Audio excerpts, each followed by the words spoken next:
Ona görə hamı həkimləri boş verib, mədəsi ağrıya-ağrıya gəzir və bunu dilə gətirir. Eynilə də 35 manatlıq saç düzümünü görürsünüz necə gözəldir. Hamıya məsləhət görürəm, getsin onun yanına. Mən hər şey qiymətini deməyi xoşlamıram, bu dəfə xüsusi vurğulayıram. Nədən açdım? Həkimlərə çox gedir. Həkimlərə çox gedəndə onsuz da hastalığı, hipokondri, nəsə də bunu da biz o vaxt, nə bilim, neçə il əvvəl ixtisası öyrənəndə keçirdik.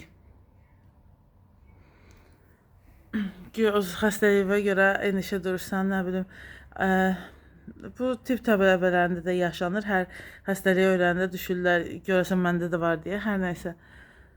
Belə, ya təbabətlə, otlarla, nəylərlə, ya da dərmanlarla sağalmağa çalışırlar.